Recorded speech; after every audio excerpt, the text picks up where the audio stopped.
وہ ان کے وہ جو گاؤں ہیں ان کو جو ہے اب انتظامیہ نے جو ہے محفوظ مقامات منتقل کر دیا ہے. ٹھیک. اچھا, اس کے علاوہ کوئی حل ہوتا ہے انتظامیہ کے پاس کہ خالی مقامات میں ہی منتقل کرواتے ہیں؟ کوئی اس کا کنکریٹ حل کب تک نکالے گی انتظامیہ؟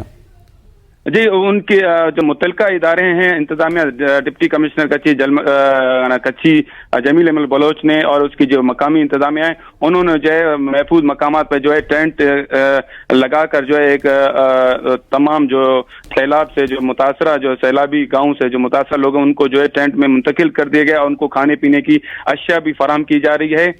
جی ٹھیک ہو گیا. جواد میمن صاحب ہمارے ساتھ موجود ہیں, ماہر موسمیات ہیں, وہ ہمارے ساتھ موجود ہیں کراچی سے. جواد صاحب السلام علیکم. جواد صاحب آپ کو آواز آ رہی ہے میری؟ آئی گیس ان کو آواز نہیں آ رہی, پھر ہم کو پھر سے ہماری آواز آ رہی ہے. اچھا چلو پھر ان کو کریکٹ کرنے کی کوشش کرتے ہیں. لیکن اچھا ویسے الحمدللہ فار اسلام آباد کی یہاں پہ اتنی بری نہیں ہوتی جس طرح ملک کے دیگر علاقوں کی, جیسے وہ بلوچستان کے کچھ گاؤں کا نام لے رہے تھے, وہاں پہ مکمل طور پر انخلا بھی کرنا پڑا. بڑا مشکل ہوتا ہوگا لوگوں کے لیے. میں یہ سوچ رہی تھی جب وہ بات کر رہے تھے کہ وہ اپنا گھر, ایک تو اس کے زیر آب آنے کا ڈر, بلکہ وہ زیر آب آ بھی جاتے ہیں, یا پھر آپ کو اپنا گھر چھوڑ کے کسی اور جگہ منتقل ہونا جو آپ کے لیے پرسکون بھی نہیں ہے, وہاں پہ خطرہ الگ سے ہے, تو بڑا ہی مشکل ہوتا ہوگا. اور یہ تو جو لوگ اس وقت اپنے گھر میں ٹھیک ٹھاک بیٹھے ہیں بغیر کسی خطرے کے, ان کو تو اللہ تعالیٰ کا شکر ادا کرنا چاہیے, اور ساتھ ہی دعا کرنی چاہیے کہ یہ جو بارشوں کا سلسلہ اس وقت جاری ہے, اللہ نہ کرے کہ یہ طوفانی صورتحال اختیار کرے, اللہ تعالیٰ رحمت کی بارش نازل فرمائے. آپ نے ایک ذکر کیا کہ اسلام آباد میں اس طرح کے حالات نہیں ہیں, تو اسلام آباد میں اصل میں اس طرح کے جب حالات نہیں ہیں تو میں یہ سمجھتا ہوں کہ پورے ملک میں بھی اس طرح کے حالات نہیں ہونے چاہیے. جو ہمارے پورے ملک کے دور دراز کے ایریاز ہیں, جس طرح بلوچستان کے ایریاز ہیں, سندھ کے کچھ علاقے ہیں, ان میں جو ڈپرائیونس ہے وہ اسی وجہ سے آتی ہے کہ فیڈرل میں اس طرح کی چیزیں نہیں ہیں. آپ کے بڑے شہروں میں اس طرح کی چیزیں نہیں ہیں. لاہور میں دیکھ لیں, فیصل آباد میں دیکھ لیں, بہت کم دیکھنے کو ملتا ہے. کچھ ایریاز ضرور ہیں, کچھ سرٹن ایریاز ہیں, لیکن اسلام آباد میں جس طرح آپ نے بات کی, اسلام آباد میں تو اس طرح کا کوئی ایریا نہیں ہے جہاں پہ پانی آئے. لیکن جب یہ بلوچستان کا کوئی باسی, ہاں پنڈی میں آتا ہے, لیکن Pindi is not a part of Islamabad. اسلام آباد ایک کیپٹل ٹیریٹری ہے, تو پورے ملک میں ہی ایسا ہونا چاہیے, پورے ملک میں ہی ایسا ہونا چاہیے. اور وہ جس طرح آپ نے کہا نا کہ اسلام آباد میں نہیں ہے, تو بالکل ہمارے پڑوس میں ہے, بلوچستان میں بھی ڈسکس ہوتی ہے کہ اسلام آباد میں نہیں ہے, یہاں پہ کیوں ہے. تو جتنی اٹینشن ہم اسلام آباد میں دیتے ہیں, ہماری اتھارٹی سے گزارش ہے کہ آپ بلوچستان کو بھی اتنا ہی اٹینشن دیں. امیر عمرہ بیٹھے ہیں اسلام آباد میں, تمام اقتدار والے لوگ بیٹھے ہیں اسلام آباد میں, تو اسلام آباد کو ایک ڈفرینٹ طرح سے ڈیزائن کیا گیا, ڈفرینٹ طرح سے یہاں پہ سیٹ اپ بنایا جاتا ہے, پھر اس سیٹ اپ کا خیال رکھا جاتا ہے. تو پورا ملک ہمارا ہے, اور بلوچستان خاص طور پہ ہو گیا, وہاں پہ دہشت گردی کے جو معاملات ہیں ان کو فوری طور پہ حکومت کو حل کرنا چاہیے. پھر اس طرح سے سیلابی صورتحال ہو گئی. دیکھیں یہ obvious ہوتا ہے کہ ان تمام مہینوں میں بارش ہونی ہے, اور بہت زیادہ بارش ہونی ہے. ہمارے ہی ملک میں بلوچستان کے آپ علاقے دیکھ لیں, وہاں پہ لوگوں کو پینے کا پانی بھی میسر نہیں ہے, سندھ میں پانی میسر نہیں ہے. تو کیوں ہماری حکومتیں اس پہ کام نہیں کرتی؟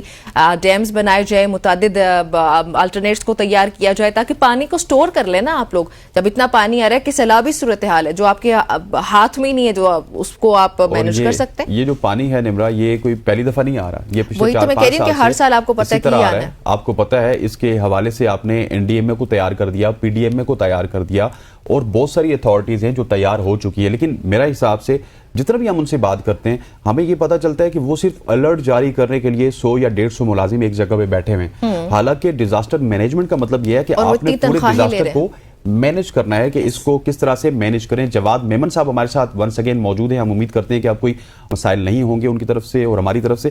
جواد میمن صاحب خوش آمدید کہتے ہیں. سر کیسے ہیں آپ؟ جی السلام علیکم, بہت شکریہ, الحمدللہ میں خیریت سے ہوں. جواد صاحب بتائیے گا کراچی میں اس وقت جو سائیکلون کی صورتحال ہے اس کے حوالے سے ہمیں آگاہ کیجیے گا. جی دیکھیں, یہ تازہ ترین جو صورتحال ہے اس حوالے سے یہ جو سسٹم ہے یہ اس وقت کراچی سے جو ہے وہ آلموسٹ 200 کلومیٹر دور ہے, اور یہ تقریباً جو ہے وہ رن آف کچھ سے ہوتا ہوا یہ بحیرہ عرب کے اوپر آلموسٹ آ چکا ہے. اس کا سینٹر کور پریشر جو ہے وہ اس وقت 989 یعنی کہ یہ آلموسٹ سائیکلونک اسٹارم کی جو اسٹرینتھ ہوتی ہے اس تک پہنچ چکا ہے. اس کے سینٹر کے قریب جو ہواؤں کی رفتار ہے وہ تقریباً 55 سے 65 کلومیٹر فی گھنٹہ کی رفتار سے جو ہے یہ اس وقت چل رہی ہیں. اور ٹریک جو ایکسپیکٹ کیا جا رہا ہے وہ مغرب, جنوب مغرب, یعنی کہ یہ پاکستان کے ساحلی علاقوں کے قریب سے جو ہے وہ آج دوپہر, شام اور رات تک گزرتا ہوا نظر آئے. ٹھیک ہو گیا. اچھا آپ نے تذکرہ کیا پہلے بھی، بلکہ ہمارے پاس یہ خبر ہے وہ میں ڈیٹیل میں آپ کے ساتھ شیئر بھی کرتی چلوں کہ یہ سسٹم جو ہے شمال مشرقی بحیرہ عرب کی جانب بڑھ رہا ہے. تو کیا اس سمت کی اور کیا اس کی جو سمت ہے اور جو اس کی اگر ہم شدت کی بات کریں تو کوئی تبدیلی متوقع ہے؟ جی بالکل، دیکھیں تبدیلیاں جو ہے وہ اس طریقے کے سسٹمز میں جو ہے وہ وقتاً فوقتاً آتی رہتی ہیں، لیکن ایسے کوئی بہت بڑی تبدیلی نہیں ہوگی. چند کلومیٹر کا جو ہے وہ ڈسٹنس جو ہے وہ کم بڑھتا چلا جاتا ہے یا کم ہوتا چلا جاتا ہے، لیکن زیادہ تر جو اس کا ٹریک ہے وہ آلموسٹ ابھی یہی مغرب جنوب مغرب کی جانب ہے. یہ پاکستان کے ساحلی علاقوں کی، انیشیلی یہ سندھ کے ساحلی علاقوں کے قریب سے گزرے گا. اس کے بعد پھر یہ ایکسپیکٹ کیا جا رہا ہے کہ یہ بلوچستان کے بھی ساحلی علاقوں کے جو ہے وہ کچھ قریب سے گزر سکتا ہے، اور پھر آگے چل کے جو ہے یہ سدن ایران یا عمان کی جانب جو ہے وہ اس کا ٹریک ہوگا. لیکن یہ تقریباً 1 تاریخ کے بعد جو ہے وہ ایران یا عمان کی سچویشن بنی. اچھا جواد صاحب، مجھے یہ بتائیے گا کہ ماہی گیروں کے حوالے سے بھی کچھ ہدایات جاری کی گئی ہیں، اور سمندر کے کیا کچھ حالات ہوں گے اس موسم کے بدلنے کے بعد؟ جی بالکل، ماہی گیروں کے حوالے سے جو ہے وہ وقتاً فوقتاً الرٹس آ ہی رہے ہیں کہ فی الحال کھلے سمندر میں نہ جائیں، کیونکہ یہ ایک پراپر سمندری طوفان جو ہے یہ آلموسٹ اس کی اسٹرینتھ تک پہنچ چکا ہے، اور امید ہے کہ آج دوپہر یا شام تک جو ہے وہ اسے باقاعدہ آفیشلی ڈکلیئر بھی کر دیا جائے گا. تو سمندر کے جو حالات ہیں وہ کافی زیادہ اونچی لہریں ہوں گی، کافی تیز ہوائیں ہوں گی، کیونکہ اس کے سینٹر میں جو ہوائیں ہیں، ہواؤں کے جو جکڑ ہیں وہ تقریباً 75 سے 85 90 کلومیٹر فی گھنٹہ کی رفتار تک بھی جو ہے وہ بعض اوقات چلے جاتے ہیں. تو ایک تو انتہائی تیز ہوائیں ہوں گی جو کہ ماہی گیروں کے لیے بہت زیادہ خطرناک ہیں. لہریں جو ہیں وہ اسٹارم سرج جو ہے وہ کافی زیادہ ہوں گی. سمندر میں تقریباً 3 سے 4 فٹ، کچھ علاقوں میں یہ 5 فٹ تک بھی جو ہے وہ سمندر کی لہریں اٹھ سکتی ہیں. تو لہٰذا اگلے 24 سے 36 گھنٹے میکسیمم 48 گھنٹوں تک جو ہے وہ پاکستان کی جو سمندری حدود ہے اس میں سمندر کے جو حالات ہیں وہ کافی حد تک ایب نارمل رہیں گے. ٹھیک. اچھا، یہ جو سی اسٹارم ہے کیا آپ کے خیال میں اس کے اثرات دیگر علاقوں میں بھی ہو سکتے ہیں، اور اللہ نہ کرے کہ اس کے طویل مدتی کوئی اثرات ہو سکتے ہیں؟ نہیں دیکھیں، طویل مدتی ایسے نہیں ہوں گے. اس وقت جو بارشوں کا جو سلسلہ ہے خصوصی طور پر سندھ کے کئی علاقوں میں، جنوب مشرقی لوور سندھ، زیرین سندھ کے جو علاقے ہیں، ساحلی علاقے جو ہے، یہاں پر یہ اگلے 24 سے 36 گھنٹوں تک میکسیمم 48 گھنٹے تک جو ہے وہ وقفے سے چلے گا. اور جیسے جیسے یہ سسٹم جو ہے وہ مزید مغرب جنوب مغرب کی جانب بڑھے گا، اس کے اثرات جو ہیں وہ سندھ سے پہلے جس طرح سٹارٹنگ میں سندھ کے اوپر آ رہے ہیں، اس کے بعد جیسے یہ آگے بڑھے گا تو سندھ کے علاقوں سے آہستہ آہستہ کم ہوں گے، بلوچستان کے علاقوں کی کچھ طرف جو ہے وہ کچھ حد تک بڑھتے ہوئے نظر آئیں گے، اور پھر جیسے جیسے سسٹم ہم سے دور ہوتا چلا جائے گا اس کے اثرات جو ہیں وہ کم ہوتے چلے جائیں گے، ویدر کافی حد تک نارمل ہوتا چلا جائے گا. یہ اوور آل جو پروسیس ہے یہ تقریباً 36 سے 48 گھنٹے تک جو ہے وہ افیکٹ کرتا رہے گا. ٹھیک ہو گیا Jawad Memon sahib, thank you very much for joining us. موسمیات تھے جو کہ سندھ کے میٹ کے حوالے سے بات کر رہے تھے ہمارے ساتھ، اور سندھ کے موسم کے حوالے سے بات کر رہے تھے. یہاں پر وقت ہوا چاہتا ہے ایک شارٹ سی کمرشل بریک کا، بریک لیتے ہیں، واپس آتے ہیں اور ملکی پولیٹکس کے حوالے سے بات کریں گے. اسٹے ود اس.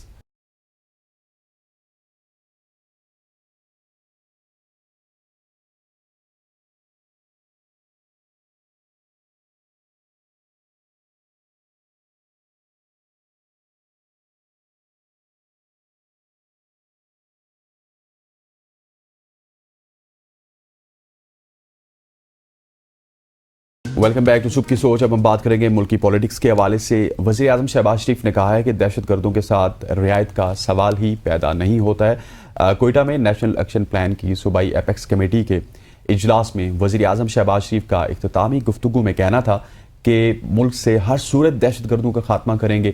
بلوچستان میں قیام امن کے لیے سب کو اپنا کردار ادا کرنا ہوگا. انہوں نے کہا کہ ملک دشمنوں کا خاتمہ ترقی و خوشحالی کے لیے ناگزیر ہے، اور ملک سے دہشت گردی کا ہر حال میں خاتمہ کریں گے. دہشت گردوں کے ناپاک عزائم کو خاک میں ملانا ہمارا فرض ہے. ریاست پاکستان جو جھنڈے کو ماننے والوں سے ڈائیلاگ ناگزیر ہیں. بالکل ایسا ہی ہے. اور پختونخوا حکومت کی اگر بات کی جائے تو انہوں نے 9 مئی واقعات کی تحقیقات کے لیے انکوائری کمیشن قائم کرنے کا فیصلہ کر لیا ہے. فیصلے کی حتمی منظوری وزیر اعلیٰ خیبر پختونخوا علی امین گنڈا پور سے لی جائے گی. اب ایک اور بات بھی ہے کہ صوبائی وزیر جو ہیں، صوبائی وزیر قانون معذرت کے ساتھ آفتاب عالم، انہوں نے کہا کہ انکوائری ججز سے کرانے کے پابند نہیں ہیں. عدلیہ انکوائری نہیں کرنا چاہتی تو خود انکوائری کمیشن قائم کریں گے. اب اس کے علاوہ وزیر قانون اعظم نذیر تارڑ جو ہیں، انہوں نے یہ کہا کہ فیض حمید کا کیس کہاں چلے گا، یہ ہمارا دائرہ اختیار نہیں ہے، تاہم ضرورت پڑی تو عمران خان کا کیس فوجی عدالت میں بھیجنے کا فیصلہ پنجاب حکومت کرے گی. انہوں نے کہا کہ جوائنٹ سیشن میں کوئی آئینی ترمیم نہیں ہو سکتی, نیا ترمیمی بل نہیں لایا جا سکتا, حکومت کسی سرپرائز قانون سازی کا ارادہ نہیں رکھتی ہے. یہ کچھ اہم معاملات ہیں جو کہ اس وقت چل رہے ہیں. اس میں بات چیت کرنے کے لیے تیمور ملک صاحب جو کہ وکیل پاکستان تحریک انصاف کے, ان سے بات چیت کرتے ہیں. السلام علیکم تیمور صاحب. جی وعلیکم السلام. تیمور صاحب, سب سے پہلے تو یہ بتائیے گا کہ عمران خان کا کیس فوجی عدالت میں چلے گا یا نہیں, اس کا فیصلہ پنجاب حکومت کرے گی. یہ وزیر قانون کہہ رہے ہیں پاکستان کا, تو یہ پنجاب حکومت کے جورسڈکشن میں آتا ہے, وہ کن گراؤنڈز پہ یہ بات کہہ رہے ہیں؟ یہ ان کی خواہش تو ہو سکتی ہے لیکن حقیقت نہیں ہو سکتی. دیکھیں اس وقت سویلینز کا, اور عمران خان صاحب ایک سویلین ہیں, ایک شہری ہیں پاکستان کے, جن کا ہماری مسلح افواج سے کوئی تعلق نہیں ہے, نہ رہا ہے, تو ان کا ملٹری ٹرائل نہیں ہو سکتا. سپریم کورٹ کا پچھلا فیصلہ اس بارے میں واضح ہے, اور جو اس وقت کوئی 86 لوگوں کا سویلینز کا ملٹری ٹرائل چل رہا تھا, جس کی سزاؤں کے اوپر عمل درآمد روکا گیا ہے سپریم کورٹ کی طرف سے, اس کی اب ہیئرنگ جو ہے وہ اگلے مہینے دوبارہ ہوگی. ابھی گرمیوں کی چھٹیوں سے پہلے آخری ہیئرنگ ہوئی تھی, اور وہ معاملہ ابھی سپریم کورٹ کے 9 ممبر بینچ کے سامنے ہے. تو جب تک وہاں سے چیز کلیئر نہیں ہوتی, یہ خان صاحب کی بات نہیں ہے, کسی بھی سویلین کا ملٹری ٹرائل کرنا یہ ایک وفاقی یا صوبائی حکومت کی صرف ایک خواہش ہو سکتی ہے, اور بڑی عجیب خواہش ہے. لیکن ملک صاحب ایک چھوٹا سا سوال ہے کہ اس خواہش, ٹھیک ہے ان کی خواہش ہوگی, لیکن اس طرف ان کو لے کے جانے والے بھی تو خان صاحب خود ہیں. انہوں نے خود پہلے انٹیمیٹ کر دیا تھا کہ مجھے جو ہے وہ ملٹری ٹرائل کی طرف لے کے جایا جائے گا.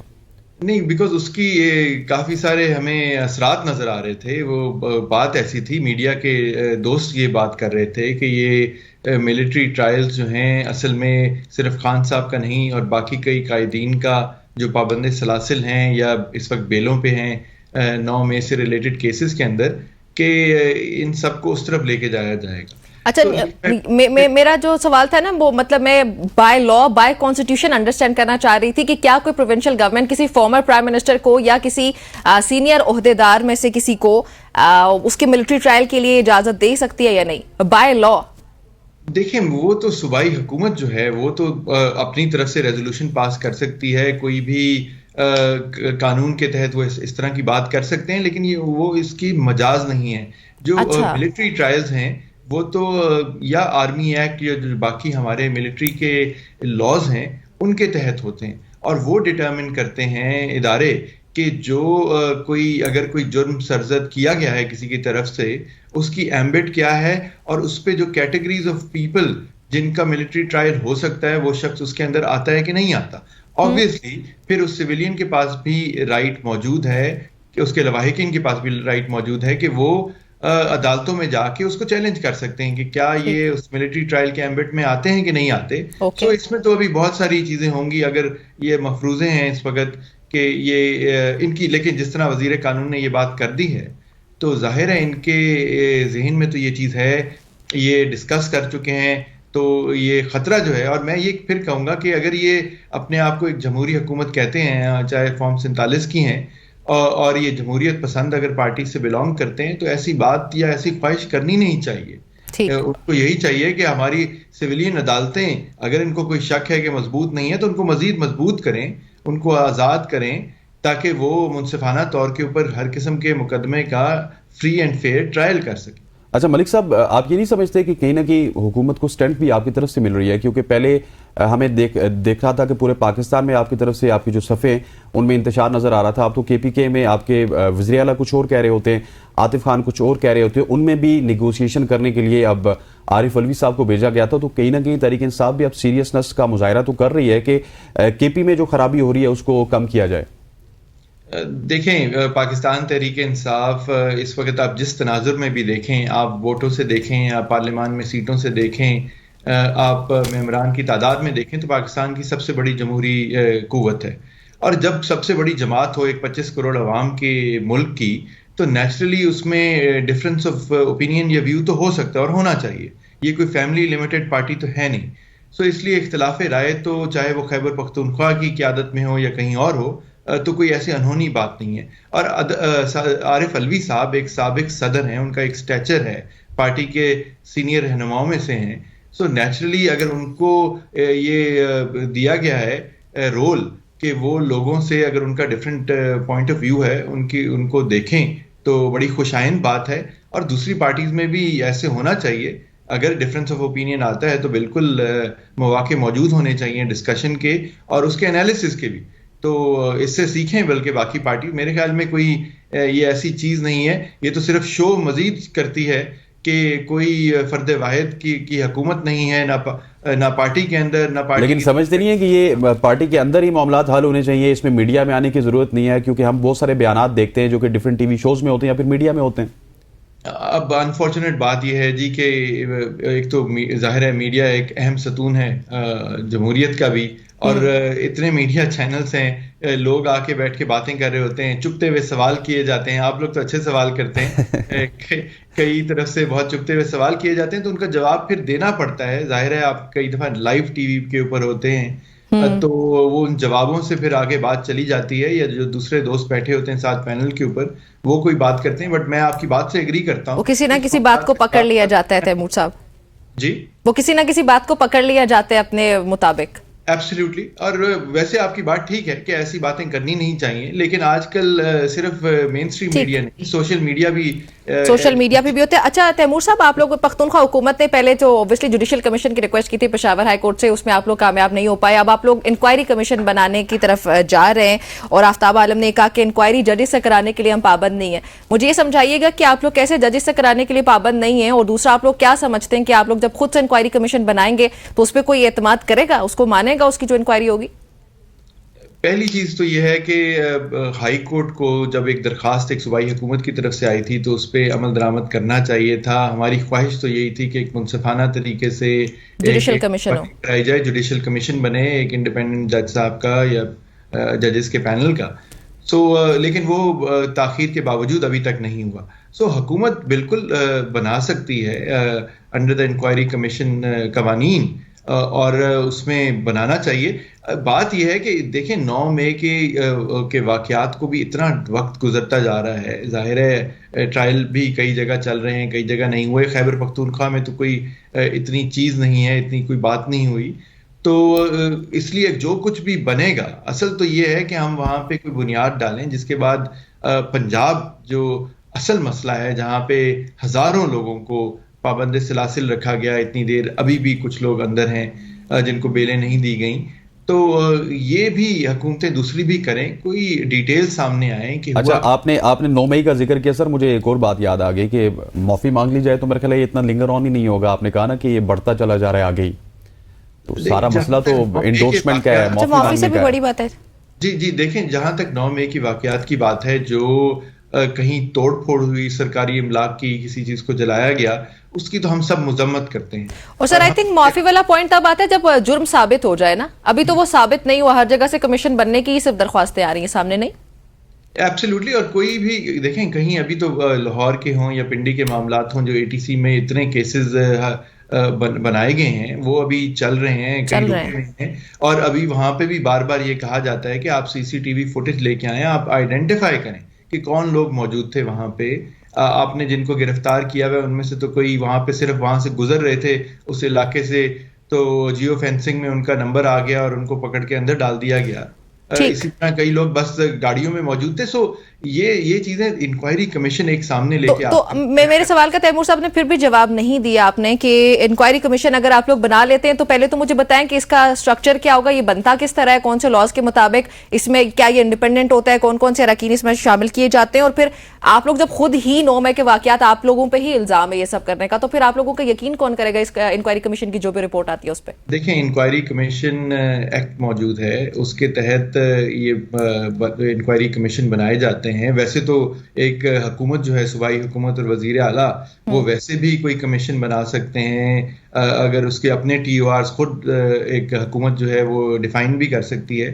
لیکن اگر بالکل قانون کے مطابق چلا جائے تو اس طرح کا انکوائری کمیشن بنایا جا سکتا ہے, اور وہ کوئی ماتحت نہیں ہوگا, وہ کسی وزیر پہ مشتمل نہیں ہوگا یا کسی ممبر انڈیپینڈنٹ ہوگا نہیں ہوگا.